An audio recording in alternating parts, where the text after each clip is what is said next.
Welcome to কনসেপসিয়া Politika. ভারতের যে parliament বা সংসদ, এই সংসদ কিভাবে গঠিত হবে তা আমাদের সংবিধানে পরিষ্কারভাবে বলে দেওয়া হয়েছে। সংবিধানে 79 আর্টিকেলসে বলে দেওয়া হয়েছে, there shall be a parliament for the union which shall consist of the president and two houses to be known respectively as the council of states and the house of the people. এখানে council of the states মানে রাজ্যসভা এবং house of the people হচ্ছে লোকসভা। তাহলে 79 article এটা পরিষ্কার করে বলে দেওয়া হলো যে ভারতের রাষ্ট্রপতি এবং লোকসভা ও রাজ্যসভাকে নিয়ে ভারতের পার্লামেন্ট। রাষ্ট্রপতি অ্যাকচুয়ালি নিয়ন্ত্রণকর্তা পার্লামেন্টের, তত্ত্বগতভাবে যদি আমরা দেখি, কেন তিনি পার্লামেন্টের অধিবেশন আহ্বান করেন, প্রয়োজন বোধে বিশেষ অধিবেশন আহ্বান করতে পারেন, আবার প্রয়োজনে প্রধানমন্ত্রী যদি পরামর্শ দেন তিনি অর্থাৎ রাষ্ট্রপতি পার্লামেন্ট ভেঙেও দিতে পারেন। অর্থাৎ প্রকৃত নিয়ন্ত্রণ ক্ষমতা কিন্তু তত্ত্বগতভাবে সংবিধানে রাষ্ট্রপতিকে দেওয়া হয়েছে। যাই হোক, এটা মনে রাখতে হবে যে ভারতের যে পার্লামেন্ট সংসদ, সেই পার্লামেন্ট লোকসভা, রাজ্যসভা এবং রাষ্ট্রপতিকে নিয়ে। তাহলে আজকে যে বিষয়টা আলোচনা করব সেটা হচ্ছে এই লোকসভা এবং রাজ্যসভা। এই লোকসভা এবং রাজ্যসভার মধ্যে এক সাংবিধানিক সম্পর্ক, অর্থাৎ লোকসভা এবং রাজ্যসভার মধ্যে সাংবিধানিক সম্পর্ক কী রকম, আমাদের সংবিধানে কাকে কি ক্ষমতা দেওয়া হয়েছে। তাহলে এই সাংবিধানিক সম্পর্ক আলোচনা করতে গেলে অবশ্যই যেটা আলোচনা করতে হবে তিনটে দিক দিয়ে এটা আলোচনা করতে হবে। এই তিনটে দিক কী কী না, আমরা যদি সংবিধানে দেখি তাহলে দেখব যে কিছু কিছু ক্ষেত্র আছে বা বিষয় আছে যেগুলোতে রাজ্যসভা এবং লোকসভা সমান ক্ষমতা ভোগ করে। আবার কিছু কিছু বিষয় আছে যেগুলোর ক্ষেত্রে কি না রাজ্যসভা লোকসভা থেকে বেশি ক্ষমতা ভোগ করে। আবার কিছু কিছু বিষয় আছে যেগুলোতে কি না লোকসভা রাজ্যসভা থেকে বেশি ক্ষমতা ভোগ করে। তাহলে এই তিনটে দিক আমাদেরকে বিচার বিশ্লেষণ করে দেখতে হবে যে কোন কোন ক্ষেত্রে সমান ক্ষমতা ভোগ করে লোকসভা এবং রাজ্যসভা, কোন কোন ক্ষেত্রে রাজ্যসভা লোকসভা থেকে বেশি ক্ষমতা ভোগ করে, এবং কোন কোন ক্ষেত্রে লোকসভা রাজ্যসভা থেকে বেশি ক্ষমতা ভোগ করে। তাহলে প্রথমেই আসি যে কোন কোন ক্ষেত্রে সমান ক্ষমতা ভোগ করে। প্রথমত হচ্ছে যে সাধারণ বিলের ক্ষেত্রে। সাধারণ বিল যদি আমরা দেখি, যে অর্থ বিল বাদ দিয়ে যে বিলগুলো থাকে এবং সংবিধান সংশোধনী বিল আছে, এগুলো বাদ দিয়ে যেগুলো আছে সেগুলো সবই সাধারণ বিল।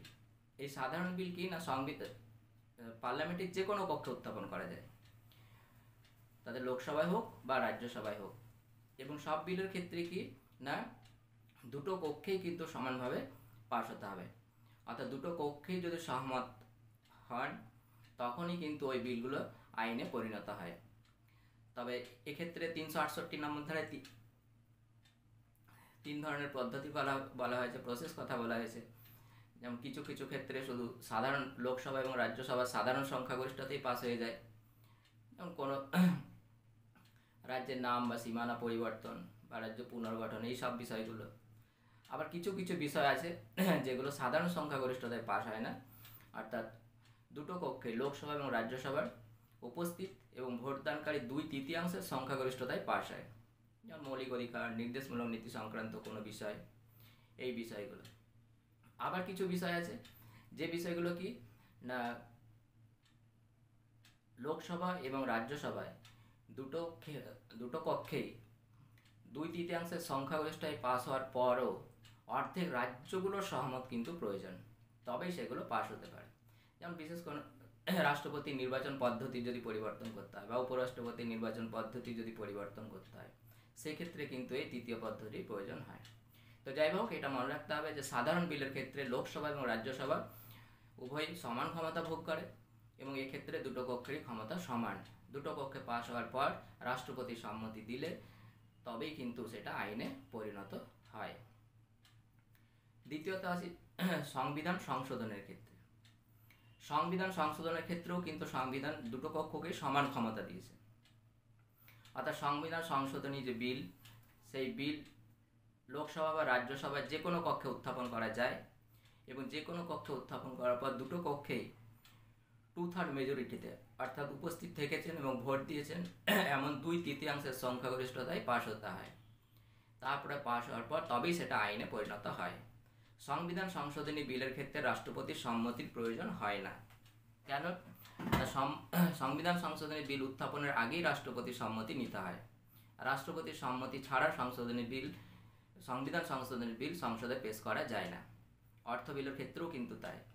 অর্থ বিলের ক্ষেত্রেও রাষ্ট্রপতির সম্মতি আগেই নিতে হয়। এই জন্য অর্থ বিল পাস হওয়ার পর আর রাষ্ট্রপতির সম্মতির প্রয়োজন হয় না। তাহলে আমরা দেখছি যে সংবিধান সংশোধনের ক্ষেত্রে দুটো কক্ষই কিন্তু সমান ক্ষমতা ভোগ করে।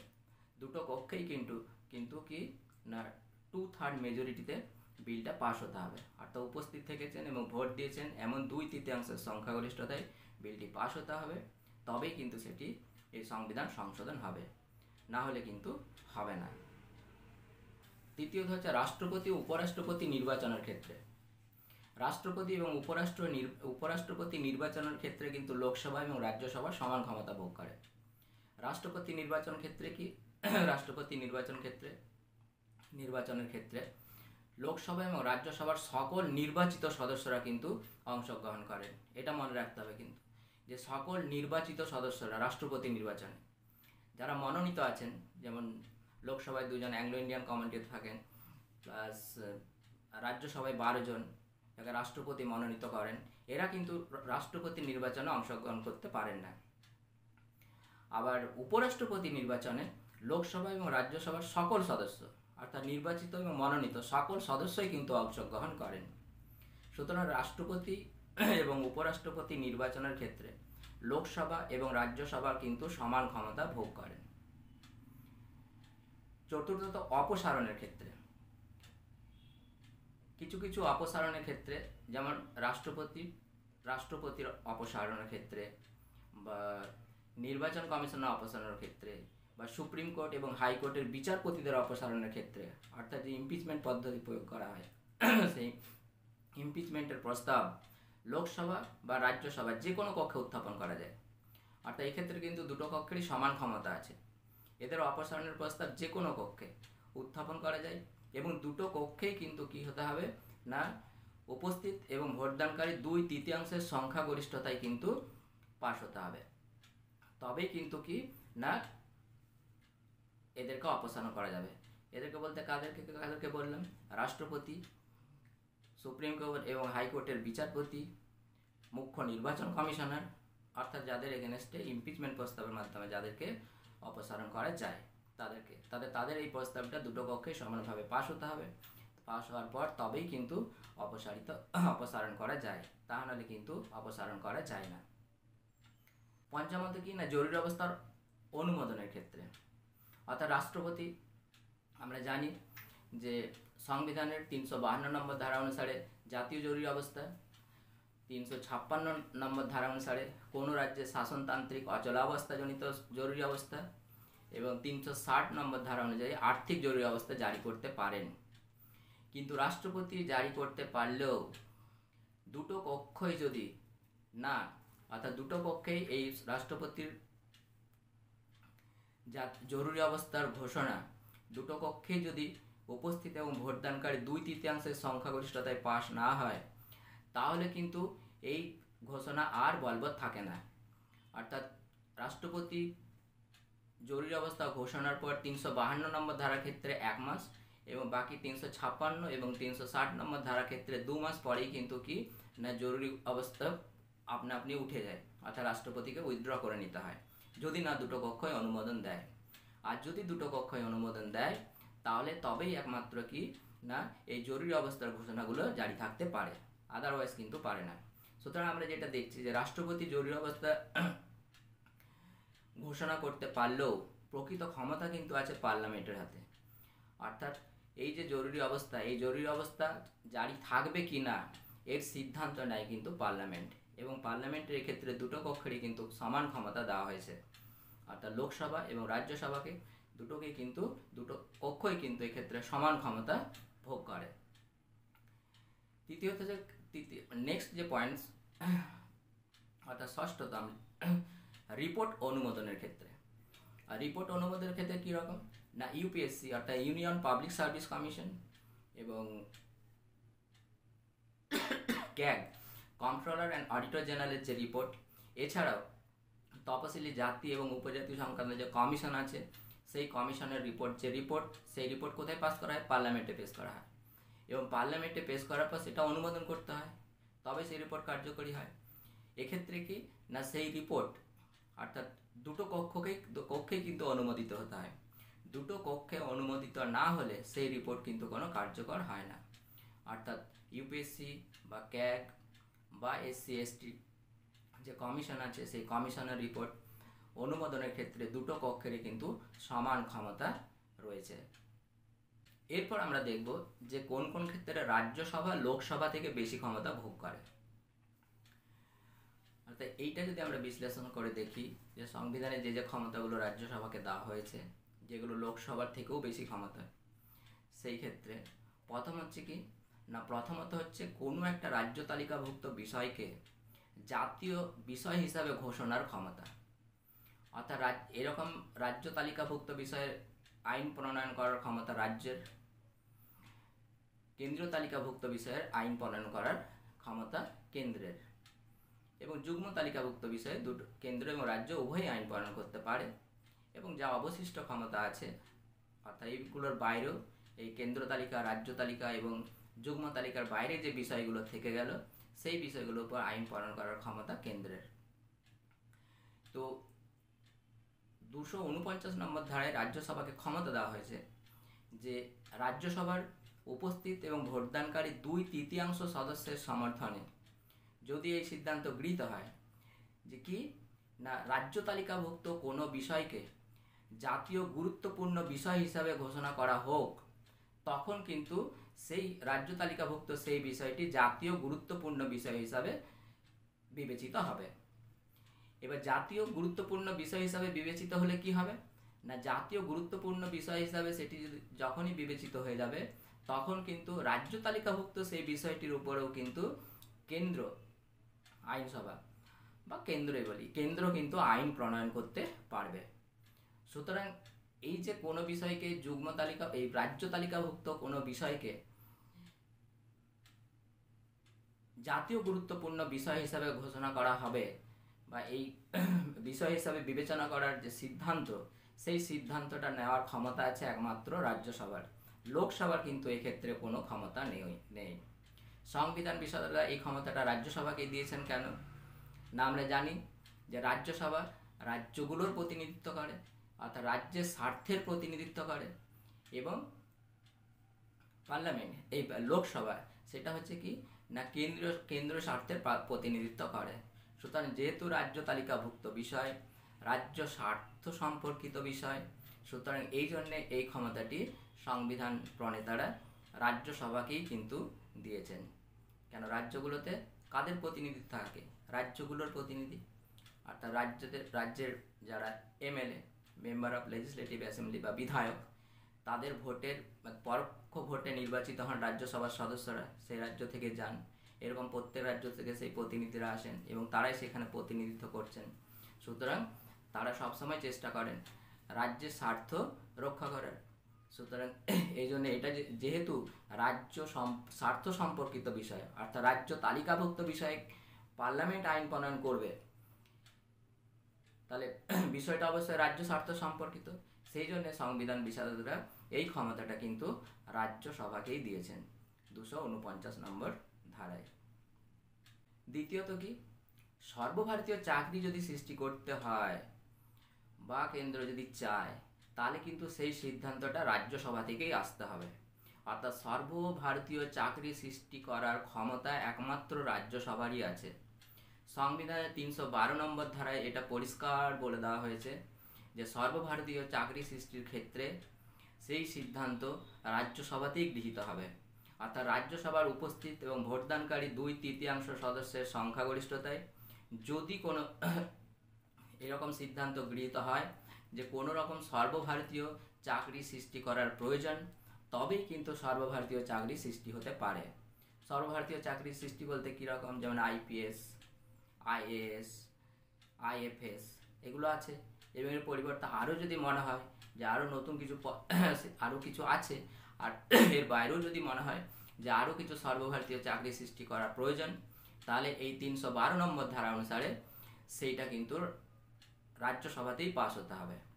রাজ্যসভায় যদি উপস্থিত এবং ভোটদানকারী 2/3 সংখ্যাগরিষ্ঠতায় সিদ্ধান্ত পাস হয় যে হ্যাঁ এই একটা সর্বভারতীয় চাকরি সৃষ্টি করা প্রয়োজন, তখন কিন্তু কি না সর্বভারতীয় চাকরি সৃষ্টি করা যাবে, তা না হলে কিন্তু যাবে না। এ বিষয়ে কিন্তু লোকসভার কোনো ক্ষমতা নেই।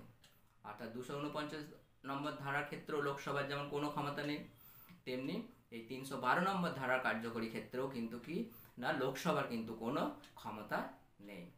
এই ক্ষমতাগুলো দেওয়া হয়েছে পুরোপুরি রাজ্যসভাকে। তৃতীয়ত কি না উপরাষ্ট্রপতির অপসারণের ক্ষেত্রে বা পদচ্যুতির ক্ষেত্রে, অর্থাৎ আমরা দেখেছি যে রাষ্ট্রপতি, সুপ্রিম কোর্ট বা হাইকোর্টের বিচারপতি আর মুখ্য নির্বাচন কমিশনার এদের পদচ্যুতির ক্ষেত্রে বা অপসারণের ক্ষেত্রে লোকসভা এবং রাজ্যসভা সমান ক্ষমতা ভোগ করে। কিন্তু একথা মনে রাখতে হবে যে উপরাষ্ট্রপতির অপসারণের ক্ষেত্রে বা পদচ্যুতির প্রশ্নে কিন্তু সিদ্ধান্ত গ্রহণ নেওয়ার ক্ষমতা আছে রাজ্যসভার। এই প্রস্তাব একমাত্র রাজ্যসভাতেই উত্থাপিত হতে পারে। কেন না উপরাষ্ট্রপতি পদাধিকার বলে রাজ্যসভার সভাপতি, তিনি রাজ্যসভার সভাপতিত্ব করেন, রাজ্যসভা পরিচালনা করেন এবং রাজ্যসভাকে নিয়ন্ত্রণ করেন। অর্থাৎ লোকসভায় যেমন স্পিকার আছেন, রাজ্যসভায় তেমনি পদাধিকার বলে আছেন উপরাষ্ট্রপতি, তিনি চেয়ারপারসন। তাহলে সুতরাং সেই উপরাষ্ট্রপতির পদচ্যুতির যে প্রশ্ন, সেই প্রশ্ন অবধারিতভাবে কোথার থেকে আসা উচিত? রাজ্যসভা থেকেই আসা উচিত, এবং সংবিধানেও সেই ক্ষমতা রাজ্যসভাকেই দেওয়া হয়েছে যে উপরাষ্ট্রপতির অপসারণের প্রস্তাব রাজ্যসভা থেকেই আসবে, অন্য কোনো ক্ষেত্র থেকে কিন্তু নয়। অর্থাৎ লোকসভার এই ক্ষেত্রে কিন্তু কোনো ক্ষমতা নেই। নেক্সট যেটা গুরুত্বপূর্ণ বিষয় সেটি হচ্ছে কি না, সেইটি হচ্ছে যে রাজ্যসভা হচ্ছে একটা স্থায়ী কক্ষ, লোকসভা কিন্তু স্থায়ী কক্ষ নয়। লোকসভা কি হয় না প্রতি 5 বছর অন্তর লোকসভা অবশ্যই ভেঙে দিতে হবে। কেন আমরা জানি যে লোকসভার ভোট হয় প্রতি 5 বছর অন্তর, এমপিদের আবার নির্বাচন করা হয়। তাহলে প্রতি 5 বছর এমনিতে সাধারণভাবে কার্যকাল হচ্ছে লোকসভার 5 বছর, 5 বছর পর আবার ভোট হবে, আবার ভোটে নতুন লোকসভা গঠিত হবে। আবার এর মধ্যখানেও কিন্তু লোকসভা ভেঙে যেতে পারে যদি যারা শাসন করছেন, শাসক দল, তারা যদি লোকসভায় সংখ্যাগরিষ্ঠতা প্রমাণ করতে না পারেন, যদি বিরোধী দল অনাস্থা প্রস্তাব নিয়ে আসে, সেই অনাস্থা প্রস্তাবে যদি হেরে যায় বিরোধী সরকারি দল, তাহলে কি হবে না সেখানেই কিন্তু লোকসভা পতন হলো, অর্থাৎ রাষ্ট্রপতি তখন লোকসভা ভেঙে দেন, যেহেতু সংখ্যাগরিষ্ঠ সদস্যের সমর্থন নেই। লোকসভা চলতে গেলে সব সময় কি না সরকারের প্রতি সংখ্যাগরিষ্ঠ দলের সমর্থন থাকতেই হবে, নাহলে কিন্তু সরকার চালানো যাবে না, এটাই নিয়ম। তাহলে এক্ষেত্রে কিন্তু তাহলে লোকসভা স্থায়ী কক্ষ নয়, কিন্তু রাজ্যসভা স্থায়ী কক্ষ। রাজ্যসভাকে কখনো কিন্তু ভেঙে দেওয়া যায় না। রাজ্যসভার কি হয় না একজন সদস্য এককভাবে 6 বছরের জন্য নির্বাচিত হন। তাহলে এককভাবে রাজ্যসভার একজন সদস্যের কার্যকাল হচ্ছে 6 বছর, এবং প্রতি 2 বছর অন্তর 1/3 সদস্য পদত্যাগ করেন। অর্থাৎ 2 বছর কি হবে 1/3 সদস্য পদত্যাগ করবেন, আবার সেই জায়গাতে কি ওই 1/3 সদস্য পূরণ করা হবে। এভাবেই কিন্তু রাজ্যসভা রানিং থাকে, অর্থাৎ রাজ্যসভা এইভাবেই চলতে থাকে।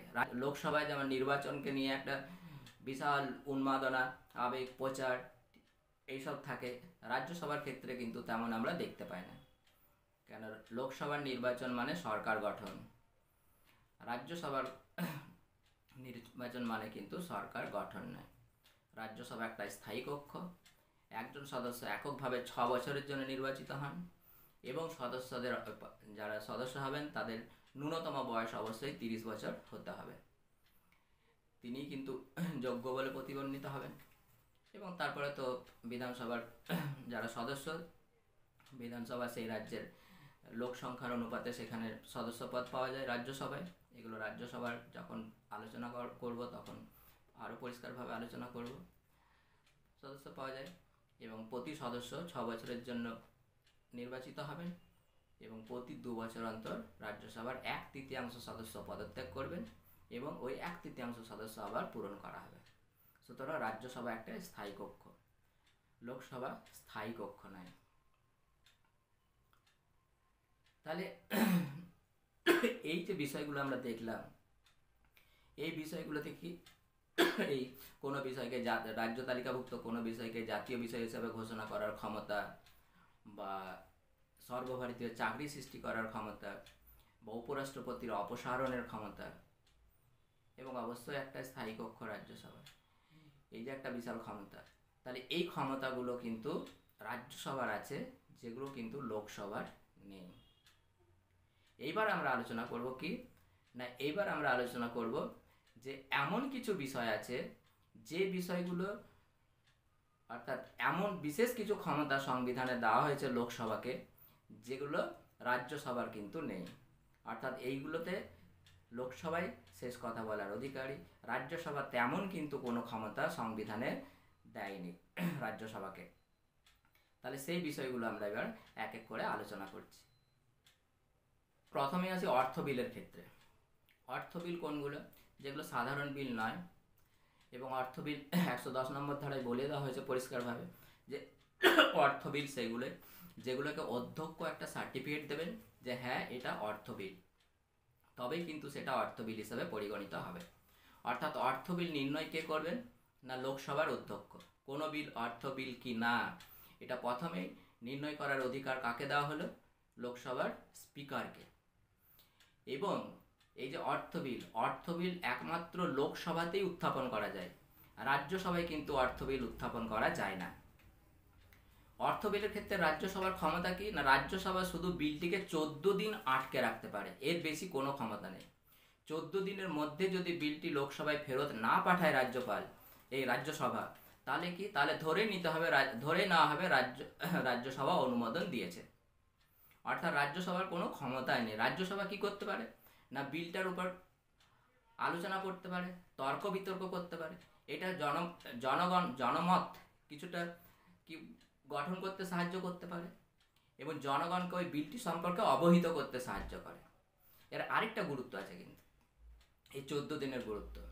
এই 14 দিনের মধ্যে যদি সরকারটি ভেঙে যায়, অর্থাৎ কোনো একটা অর্থ বিল ইন্ট্রোডিউস করলো কোনো সরকার, রাজ্যসভা লোকসভা উত্থাপন হলো, লোকসভায় পাস হওয়ার পর রাজ্যসভায় গেল, রাজ্যসভার ক্ষমতা আছে 14 দিন আটকে রাখার, তাহলে রাজ্যসভায় 14 দিন আটকে দিল। অর্থাৎ রাজ্যসভা মনে করছে, কখন আটকায় না, যখন মনে করছে যে হ্যাঁ লোকসভা ভেঙে যেতে পারে, তাহলে সেই সময় যদি লোকসভা ভেঙে যায়, তখন কিন্তু বিলটিরও অপমৃত্যু হলো। রাজ্যসভার এই ক্ষমতা, এই জন্যই 14 দিনের ক্ষমতাটা রাজ্যসভাকে দেওয়া হয়েছে। আদারওয়াইজ এই অর্থ বিলের ক্ষেত্রে কিন্তু রাজ্যসভার কোনো ক্ষমতা নেই। ওই একটাই ক্ষমতা, এমনি সাধারণভাবে যে বিলটার উপর আলাপ আলোচনা হবে, তর্ক বিতর্ক হবে, মানুষ জানবে যে বিলটা কি সম্পর্কে, বা এর উপকারিতা কি হতে পারে, এর অপকার কি হতে পারে, মানুষের সুবিধা কি হতে পারে, মানুষের অসুবিধা কি হতে পারে, এইগুলো সম্পর্কে। এই ভূমিকাটুকুই রাজ্যসভাকে দেওয়া হয়েছে, আর কিছু ক্ষমতা দেওয়া হয়নি। 14 দিনের মধ্যে মতামত না জানালে এমনি অটোমেটিক্যালি পাস হয়ে যাবে বিলটা লোকসভাতে, লোকসভার সংখ্যাগরিষ্ঠ ভোটে। ধরে নেওয়া হবে যে রাজ্যসভা সমর্থন দিয়েছে। দ্বিতীয়ত কি না, সাধারণ বিলের ক্ষেত্রে আমরা আগে আলোচনা করলাম যে সাধারণ বিলের ক্ষেত্রে কি লোকসভা এবং রাজ্যসভা সমান ক্ষমতা ভোগ করে। তাহলে আপাত দৃষ্টিতে ঠিকই আছে যে অধিকাংশ সাধারণ বিলে কি হয় না, লোকসভা এবং রাজ্যসভা সমান ক্ষমতায় ভোগ করে। কিন্তু আমরা যদি দেখি যে কোনো একটা বিলকে কেন্দ্র করে যদি লোকসভা এবং রাজ্যসভার মধ্যে বিরোধ তৈরি হয়, সেই বিলটিকে কিন্তু কি না রাষ্ট্রপতি যৌথ অধিবেশনে পাঠাতে পারেন। অর্থাৎ পার্লামেন্টের একটা যৌথ অধিবেশন আহ্বান করতে পারেন রাষ্ট্রপতি, এবং এই যৌথ অধিবেশনে কিন্তু বিলটির ভাগ্য নির্ণয় হয়। তাহলে যখন এই লোকসভা এবং রাজ্যসভার যৌথ অধিবেশন আহ্বান করা হলো, তখন কিন্তু সেই যৌথ অধিবেশনের সভাপতিত্ব কে করবেন না, সভাপতিত্ব করবেন কিন্তু লোকসভার স্পিকার। এই কথাটা কিন্তু খুব ভালোভাবে মনে রাখতে হবে স্টুডেন্টদের, যে এই যৌথ অধিবেশন আহ্বান করেন কিন্তু রাষ্ট্রপতি, কিন্তু যৌথ অধিবেশনের সভাপতিত্ব করেন লোকসভার স্পিকার। তাহলে লোকসভার স্পিকার প্রথমে লোকসভার একটা প্রাধান্য প্রতিষ্ঠিত হলো। দ্বিতীয়ত কি না, আমরা যদি দেখি যে রাজ্যসভা থেকে লোকসভার সদস্য সংখ্যা কিন্তু অনেক বেশি, দ্বিগুণেরও বেশি। লোকসভায় যেখানে ম্যাক্সিমাম 250 জন, সেখানে রাজ্যসভায় যেখানে ম্যাক্সিমাম 250 জন, সেখানে লোকসভায় 500+, 545 জন, এখন 43 জন আছেন, 543 জন, তাহলে দ্বিগুণেরও বেশি। তাহলে কিন্তু কি না, অবশ্যই লোকসভার সিদ্ধান্ত কিন্তু সহজেই গৃহীত হয়ে যায়। সুতরাং সাধারণ বিলের ক্ষেত্রেও যদি কোনো মতানৈক্য সেরকম তৈরি হয় এবং রাষ্ট্রপতি যদি সেটির জন্য যৌথ অধিবেশনের আহ্বান করেন, সেই যৌথ অধিবেশনে কিন্তু লোকসভার প্রাধান্যই প্রতিষ্ঠিত হয়। তাহলে সাধারণ বিলের ক্ষেত্রে দুটো কক্ষই সমান ক্ষমতা ভোগ করলেও বিশেষ ক্ষেত্রে কিন্তু লোকসভা কিন্তু বেশি ক্ষমতা ভোগ করে। নেক্সট হচ্ছে কি না, মন্ত্রিসভা গঠনের ক্ষেত্রে মন্ত্রিসভা গঠনের ক্ষেত্রে রাজ্যসভার কিন্তু কোনো ভূমিকাই নেই। মন্ত্রিসভা গঠিত কিভাবে হয় না, আমরা জানি যে লোকসভার ভোট হয়, অর্থাৎ এমপি নির্বাচন হয়। এটা 18 বছর বয়স্ক যে কোনো নাগরিক ভোট দেন, তাদের প্রতিনিধিকে নির্বাচন করেন। এইভাবে সারা ভারতবর্ষের প্রতিনিধিদেরকে নিয়ে লোকসভা গঠিত হয়। তাহলে এই লোকসভার যারা যে দল সংখ্যাগরিষ্ঠতা অর্জন করে, অর্থাৎ লোকসভায় যে দল সংখ্যাগরিষ্ঠতা অর্জন করলো সেই দলই কিন্তু মন্ত্রিসভা গঠন করে। এটাই আমাদের সংসদীয় নয়, যে কোনো সংসদীয় শাসন ব্যবস্থার এটাই হচ্ছে নীতি।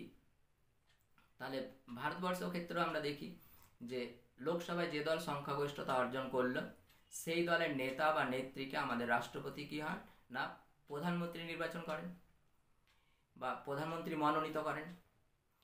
বাকি প্রধানমন্ত্রীর পরামর্শক্রমে অন্যান্য মন্ত্রীদের নিয়োগ করেন, অর্থাৎ প্রধানমন্ত্রী যাদের নাম সুপারিশ করেন রাষ্ট্রপতি তাদেরকেই অন্যান্য মন্ত্রী হিসাবে নিয়োগ করেন। তাহলে এই যে মন্ত্রিসভা গঠিত হলো, এই মন্ত্রিসভা গঠনের ক্ষেত্রে পুরো ক্ষমতাটাই আছে কার হাতে, লোকসভার হাতে। রাজ্যসভার কিন্তু এই ক্ষেত্রে কোনো ক্ষমতা নেই। এবং এই যে মন্ত্রিসভা গঠন হয় সেক্ষেত্রে দেখা যায় যে মন্ত্রিসভার অধিকাংশ মন্ত্রী কিন্তু লোকসভা থেকেই আসেন, অর্থাৎ যারা লোকসভায় নির্বাচিত হয়ে এসেছেন তারাই কিন্তু মন্ত্রিসভায় থাকেন। ম্যাক্সিমাম সদস্য, বেশিরভাগ সদস্য, কিছু সদস্য রাজ্যসভা থেকেও নেওয়া হয়, কিন্তু নেওয়া হলেও এটা মনে রাখতে হবে যে লোকসভায় যে দল সংখ্যাগরিষ্ঠতা অর্জন করবে সেই দলই কিন্তু সরকার বা মন্ত্রিসভা গঠন করবে। নেক্সট হচ্ছে মন্ত্রিসভা নিয়ন্ত্রণের ক্ষেত্রে 75-এর 3 নম্বর ধারায় এটা পরিষ্কার বলে দেওয়া হয়েছে যে মন্ত্রিসভা তার কাজের জন্য যৌথভাবে লোকসভার কাছেই দায়িত্বশীল থাকবেন। অর্থাৎ সংবিধানে কিন্তু বলা হয়নি যে রাজ্যসভার কথা কিন্তু বলা হয়নি, বলা হয়েছে লোকসভার কাছে দায়িত্বশীল থাকবে। অর্থাৎ এই যে সরকার যে কাজকর্ম করছে, সরকারের যে মন্ত্রীর যে বিভিন্ন দপ্তর কাজকর্ম করছেন, এই যে তাহলে তারা তাদের কাজের জন্য কোথায় দায়িত্বশীল থাকবেন, কার কাছে জবাবদিহি করবেন কাজের জন্য, লোকসভার কাছে। প্রতিটা কাজের জন্য তাদেরকে লোকসভায় জবাবদিহি করতে হয়। তার জন্য বিরোধী পক্ষ আছেন, যদি কোনো মনে হয় যে অন্যায় কাজ করছেন, বেআইনি কাজ করছেন বা জনবিরোধী কাজ করছেন, সেক্ষেত্রে কি হয় না, লোকসভার যারা বিরোধী সদস্য আছেন তারা প্রশ্ন উত্থাপন করেন, সেই প্রসঙ্গটাকে লোকসভায় নিয়ে আসেন, সেই সম্পর্কে মন্ত্রীদেরকে উত্তর দিতে বাধ্য করেন। এই মন্ত্রীরা অবশ্যই উত্তর দিতে বাধ্য থাকবেন। 75-এর 3 নম্বর ধারা এটা পরিষ্কার বলে দেওয়া হয়েছে যে তারা কালেকটিভলি অর্থাৎ যৌথভাবে কি হয় না, যৌথভাবে অবশ্যই মন্ত্রী পরিষদ থাকবে, এই লোকসভার কাছে দায়িত্বশীল থাকবে। আর মন্ত্রীরা তার প্রতিটি দপ্তরের এই যে দায়িত্বশীলতার দুটো দিক আছে, একটা হচ্ছে ইন্ডিভিজুয়াল রেসপন্সিবিলিটি, একটা হচ্ছে কালেকটিভ রেসপন্সিবিলিটি। অর্থাৎ ইন্ডিভিজুয়াল রেসপন্সিবিলিটি কি না, কোনো মন্ত্রী তার দপ্তরের জন্য কিন্তু লোকসভার কাছে তিনি দায়ী থাকবেন, অর্থাৎ তার সমস্ত কাজকর্মের জবাবদিহি কিন্তু করতে হবে সেই মন্ত্রীকেই লোকসভার কাছে। এটা হচ্ছে ব্যক্তিগতভাবে তিনি দায়িত্বশীল। আর যৌথ দায়িত্বশীলতা কি না, যৌথ দায়িত্বশীলতা বলতে বোঝায় যে পুরো ক্যাবিনেট যৌথভাবে কিন্তু লোকসভার কাছে দায়িত্বশীল থাকেন। কোনো একটা বিষয়কে কেন্দ্র করে এমন মতবিরোধ তৈরি হলো যে পুরো সেই বিষয়টাকে কেন্দ্র করেই কিন্তু অর্থাৎ ক্যাবিনেট একটা সিদ্ধান্ত নিল, সেই সিদ্ধান্তকে কেন্দ্র করে মনে হলো এটা জনবিরোধী। বিরোধী দল যদি মনে করে যে হ্যাঁ এটা অবশ্যই জনবিরোধী, এবং জনগণ এর বিরুদ্ধে মত পোষণ করতে চলেছে বা এর বিরুদ্ধে ব্যাপক জন জনগণের বিরোধী মতামত দেখা যাচ্ছে, তখন কি হয় না, তখন তারা কিন্তু অনাস্থা প্রস্তাব নিয়ে আসেন লোকসভাতে। অর্থাৎ তারা দেখেন এটা অনাস্থা প্রস্তাব বা নো কনফিডেন্স মোশন ইংরেজিতে যেটা বলা হয়, এর অর্থটাই হচ্ছে কি না, বিরোধী দল ধরেই নিচ্ছে যে এই যে লোকসভায় কিন্তু আর সরকারের পক্ষে সংখ্যাগরিষ্ঠ দলের সমর্থন নেই, অর্থাৎ আস্থা নেই, আস্থা হারিয়েছে, অর্থাৎ অনাস্থা প্রকাশ করছে। এই জন্য এটাকে বলা হয় অনাস্থা প্রস্তাব। তাহলে বিরোধীরা তখন একটা অনাস্থা প্রস্তাব নিয়ে আসে। এই অনাস্থা প্রস্তাবে কি হয় না, অনাস্থা প্রস্তাবে যদি দেখা সরকার পক্ষ হেরে যায়, অনাস্থা প্রস্তাবে শেষে ভোটাভুটি হয়, ভোটাভুটিতে যদি হেরে যায় সরকার পক্ষ, তাহলে কিন্তু সেই সাথে সাথে লোকসভারও পতন ঘটলো, অর্থাৎ সরকার পদত্যাগ করবেন। এটাই 75-5 নম্বর ধারায় বলে দেওয়া হয়েছে। তাহলে এই যে দায়িত্বশীলতা, এই দায়িত্বশীলতার সাথে সাথে কি হচ্ছে না, এইটা একটা রীতি বা নীতি, কনভেনশন, আমাদের এটা